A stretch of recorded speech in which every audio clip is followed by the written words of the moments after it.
Please welcome onto the stage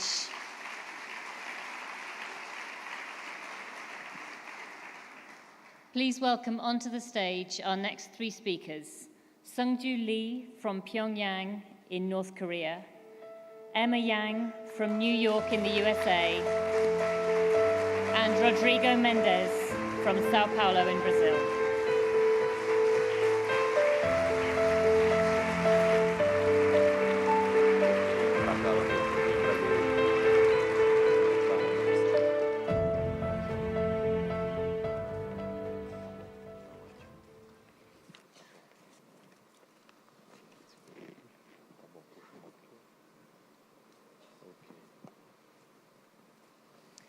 So Rodrigo, Emma, and Sungju, all of you have beaten the odds to fight for an education. All of you have shown such courage. Rodrigo, perhaps you could tell us your story first. Thank you, Kate. Hello, it's a pleasure to be here. My passion for sports began when I was a kid. I started playing soccer at the backyard of my home, and as soon as I felt confident, I asked my father to subscribe me in a championship. I remember the day when I was selected to the major team of my club. That was like a dream for a boy at that age. Jumping forward in time, when I was preparing myself to enter the medical school, I went through a car robbery. I was leaving home when two armed robbers approached me and shot me through the neck. So the consequence was the paralysis below my shoulders, and I had to leave school and dedicate all my time to different types of physical therapy. But luckily, I had the best support someone can get from family, physicians, and friends. And when I started attending rehabilitation clinics, I noticed that I was an exception, that I was a privileged person. The majority of the people who go through accidents or who are born with disabilities also face misery. I remember the suffering of a family that could not pay for the treatment of their son who was born with cerebral palsy. And that touched me a lot. And that's when I felt that I could do something in terms of reducing inequality. So the sad thing is that still happens to many families. So what's the size of this segment nowadays? According to the World Health Organization, 15% of the global population have some type of disability. So we are talking about 1 billion people. And when we take a deeper look at studies about inequality, we observe that this segment confronts the most severe levels of discrimination. So what can we do as citizens to change this context? Perhaps more important than talking about income inequality is to talk about education inequality. In other words, we are not going to prosper as a society unless each person has access to school, to knowledge, access to the labor market, and to dignity. And this also applies to the persons with disability. That's the purpose that has been guiding my life. Therefore, I founded an institute which mission is to guarantee that every child or teenager with a disability has a chance to achieve his or her best as human beings, to achieve autonomy through education. And it was because of this purpose that my life returned to sport.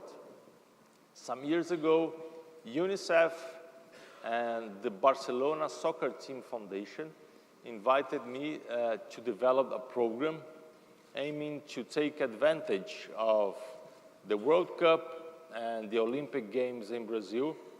So the goal was to encourage public schools to explore physical education in a different way, no longer ruled by competition, but ruled by inclusion.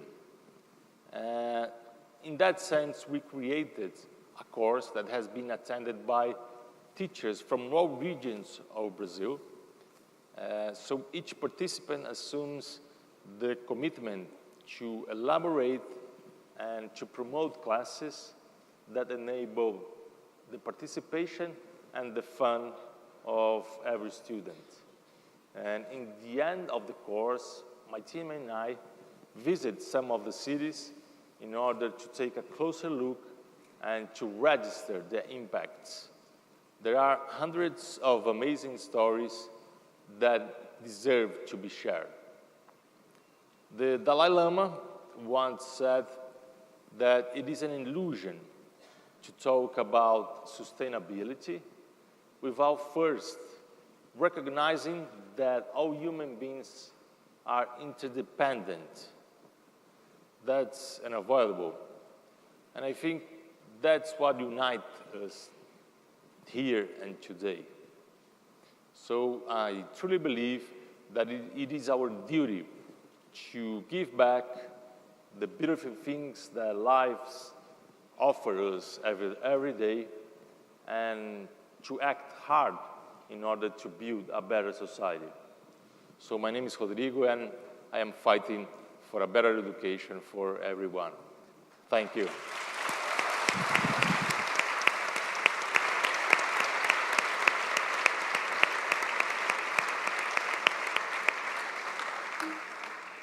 Thank you, Rodrigo, for sharing your incredible story. Emma, could I ask you to talk to us now? Sure.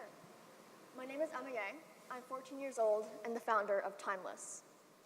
When I was around 6 or 7 years old, my dad put me in front of a computer and showed me Scratch, which is a platform for teaching kids how to code. I instantly fell in love with it and was coding within hours. I loved it because I was amazed by the extraordinary range of things you could create with a couple of lines of code. It didn't matter whether it was a game, a tool, or any other application, whether it was simple or complex. It was my own personal creation that was special and unique that I could share with the rest of the world. This is what motivated me to continue to build websites, mobile apps, and more. In the summer of 2015, I participated in the Technovation Challenge, which is a global technology entrepreneurship competition for girls. I developed this app called Concussion Checker, which is an easier way to evaluate a head injury for the possibility of concussion.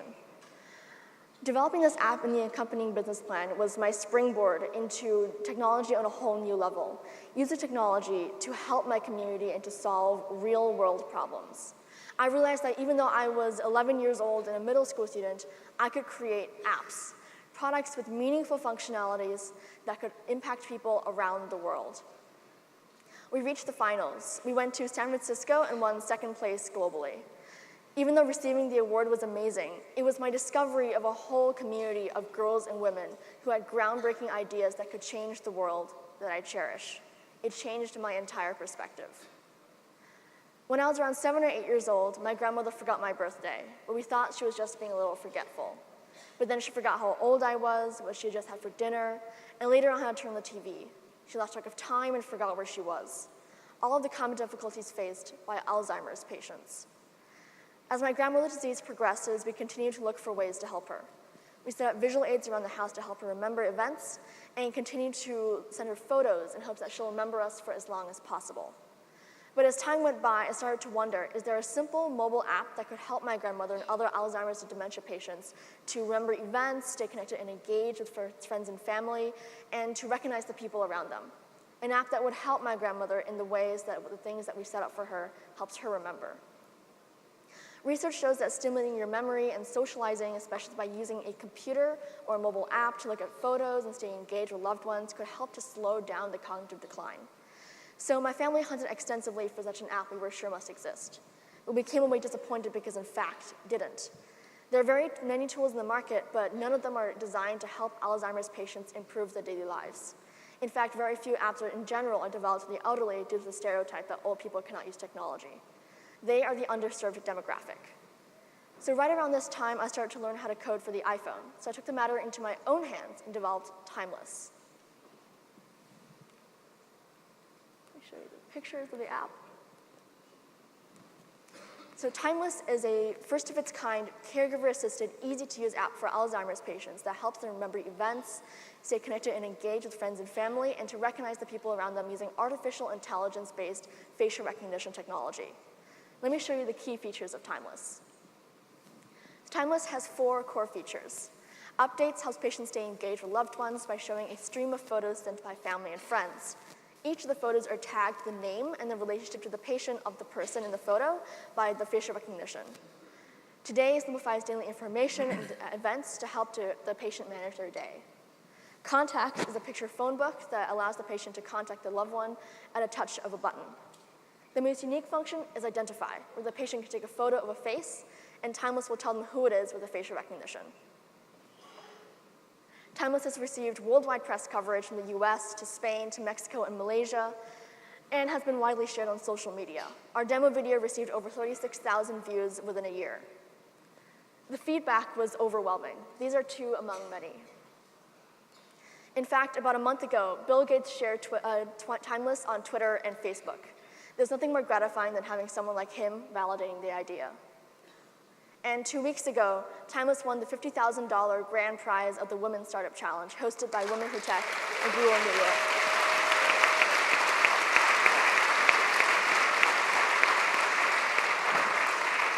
And because of the prize, Timeless is now fully funded and officially incorporated startup. My experience tells me that anyone at any age can make a difference when you are driven by a purpose. You don't have to be a politician or a doctor to affect change in the world. Solve the problems that you see around you. Solve the problems that matter to you.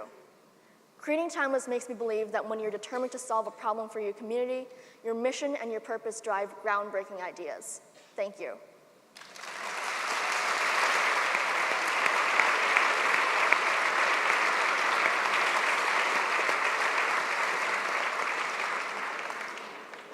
It's an incredible story, Emma, and I feel humbled by your achievements so far in your young life. Thank you. Sungju, could I ask you to tell us your story now? Yes. Your Excellency and respectable teachers and ladies and gentlemen, when I was 12, I lost everything and became homeless. Uncle JB in North Korea. To survive, I quit school and formed a gang with another homeless kids around my age. Either their parents and family left like mine or died in front of them from malnutrition. We all gave up upon education. Our school now was the streets where we learned how to fight and steal and survive. Sleeping in train station and abandoned houses. For 4 years, I lived on the streets with my gang, and I buried 2 of them with my bare hands. I even spent time in juvenile detention center in which the wardens abused the children, the weak they beat, the girls they raped. On the street, when I was at my lowest, I would look up at the sky. I had a knowing then that my parents were alive somewhere. I would see them again. I could not keep up. Whenever I saw a falling star on the street, I made a wish to find my parents. So did my friends. I had a hope that someday I would meet my parents. Thankfully, after 4 years street life, at age 16, I managed to come to South Korea with my father's help. When I arrived at Seoul, my mind was blown away. A number of cars and especially street lights from every single road. I encountered many difficulties during my adjustment period in South Korea, not only the least of which was dealing with my trauma, but the most challenging obstacle to overcome to understand the meaning of freedom and find my identity. One day, I went to a stationery store to buy a pen, but I was so confused by so many pens at the store.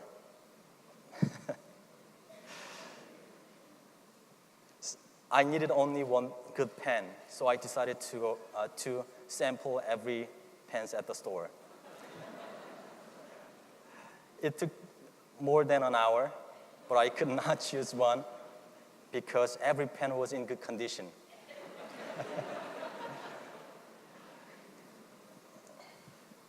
A manager came to me and complained me by asking, "Are you going to destroy all pens at the store?" I felt so embarrassed. I picked one and paid for it and ran out of the store. I took a moment, standing at the corner of the building. It was a moment that I found the freedom that I never tasted in North Korea. What freedom means to me is to choose a pen which I like.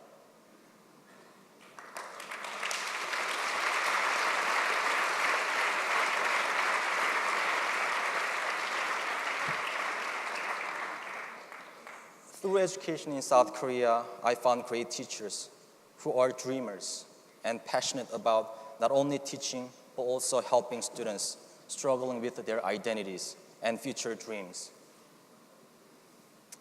With their help, I found my identity as simply a Korean, not divided by the side of border, but a person growing up on the Korean peninsula. Around this identity, I started constructing my dream to become a bridge between South and North Korea for reunification in the Korean peninsula. Now I'm running for this dream, which makes me alive. I have a hope that someday I will meet my friends. From my personal experience, a person who has hope and dream never gives up. When I was a street boy in North Korea, there were two things that kept me alive and resilient when so many around me were dying. My hope and dream were to find my parents. Now my hope and dream are to find my friends. My hope and dream are that we can have a better humanity. My hope and dream are that that exploitation of any kind can end. We can create power balance of equality and human rights for all. United, we can end suffering on this planet. Young people who have dream and hope can be this bridge to new and more equitable world. Respectable teachers, the better future of humanity is on your shoulders. I encourage you to educate young people with the hope for a harmonious tomorrow. Hope is never lost. Thank you.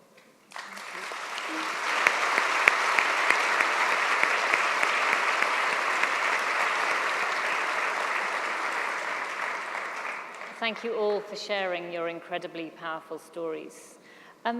Rodrigo, you've really outlined for us the scale of the challenge that we have with inclusion in our world.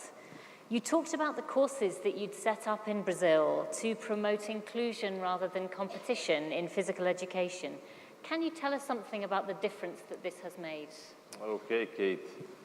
During one of my trips around Brazil, I met Maria, a 12 years old student that was attending a public school, and Maria had a relevant disorder.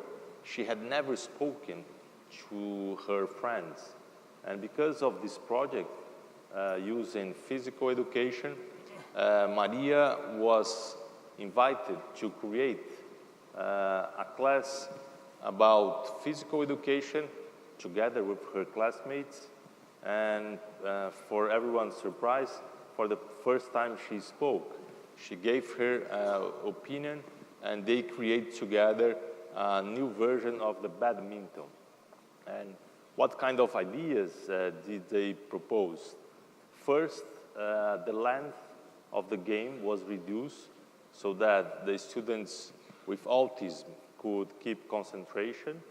Second, the judges started using visual signs so that the deaf students could understand what was happening. And third, the court was redesigned so that children on wheelchairs could walk and could mobilize with more facility. So the outcome was that these new badminton became the most popular activity at that school. And most important, Maria ended a painful period of silence and started interacting and talking to everyone. So this is one of a bunch of examples that we have about the power of changing, of shifting from competition to inclusion. Thank you.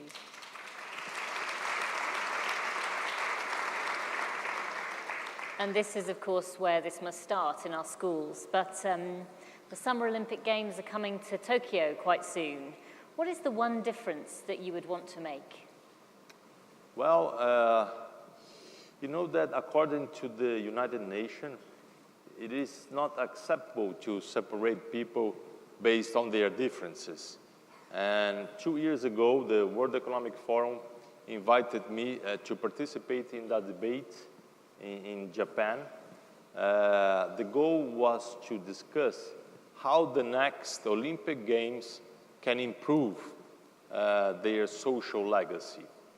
And during the debate, the moderator asked me, Rodrigo, what do you think we can do here in Japan in that sense in 2020?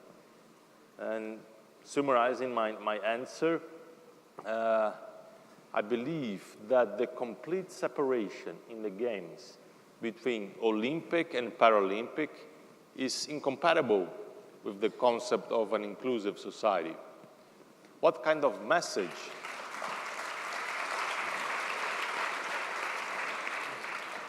So what kind of message do we send to the road, segregating people based on the existence of a disability?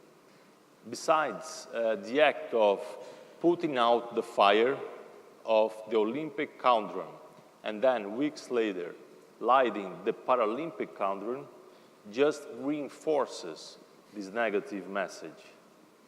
So I believe that changes in history demands symbols.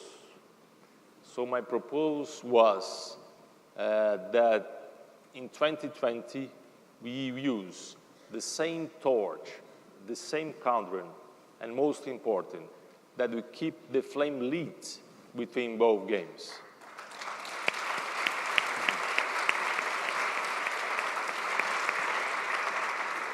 So I believe that's how the Olympic flame will make a magnificent step in representing the equality among the human beings. Thank you, Rodrigo. Thank you. Turning to Emma now, you gave us an incredible talk. The theme of our conference is how we prepare young people for the world of 2030. And listening to you, I wonder whether you think that actually kids are better prepared for the change than adults are. I think that, kids are in a special position to solve the problems we see today because, children are only bound by the bounds of their imagination. And I think that, by harnessing that power and empowering kids to actually see a problem that they see in their community and actually come up with a solution, especially by leveraging technology and all of these things that are coming out now that help us solve these problems, I think that it's important that, we put these into the hands of children because, I saw a problem that, other people didn't see, that, I was surprised that, this app something like Timeless wasn't already existing. And, even I learned how to code and I was able to, create something that wasn't existing before. So I think that, and there are so many examples where kids can see a problem and adults don't because we live very different lives. And so I think that it's definitely important that we, emphasize how much children can actually play a role in solving these great problems.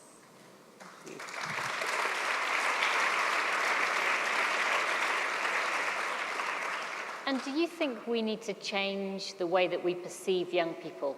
Yeah, I think we do because, in the process of me creating Timeless, age sometimes was an advantage, but it was also a challenge because, when I was first reaching out to people who I wanted to be my mentors and advisors for this project, a lot of the time I sent so many emails and I never got a response because I was 12 years old then. And, You know, when you see a 12-year-old emailing you about this project, you know, sometimes you're skeptical about whether it's real or whether it's just for fun.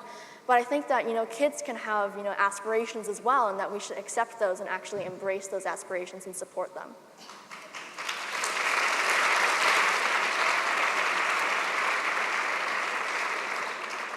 And finally, turning to Sungju, you've moved us all, I think, with your incredible story. You said that you lost everything and were homeless from the age of 12.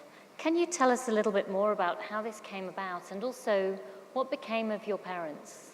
Well, actually, when I was 12, my father left home for food to China, and he managed to come down to South Korea from China. And then he sent a broker, a smuggler, to North Korea, and a smuggler found me when I was in North Korea. So that's how I came to South Korea to see my father. And then after my father left home, my mom also left home for food, because that was that was 1998. That time, North Korea had a huge Great Famine. So some scholars estimate that about 3 million people were dead from starvation.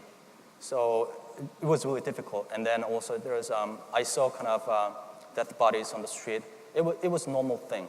So at that time, my mother left home. Still, I'm looking for my mother, because since then she's missing. So. Okay. And recently, we had the Winter Olympics in Pyeongchang, and many of us will have enjoyed watching the sport. North Korea and South Korea had a joint team, and there was hope at the time, maybe an appetite for reunification. Do you think that will ever happen? And how do you think young people would adjust to the change? Well, personally, unification is the only way to go home for me. And young people in South Korea in general, they're really busy looking for their job, as your country do, right? But they're thinking unification. But we had a really great, successful Winter Olympic game. After that, South Korea and North Korea has had a talk, and then they're planning on having summits in this April between South Korea and North Korea. Also, North Korea will have talk with the United States in May. So it's kind of peaceful movement and peaceful dialogue in the Korean Peninsula is happening now. So unification, for me, it will take time, but not it will happen tomorrow. But it will take time. But we have to kind of try to go there. Thank you. So could I ask for a round of applause for our incredible people?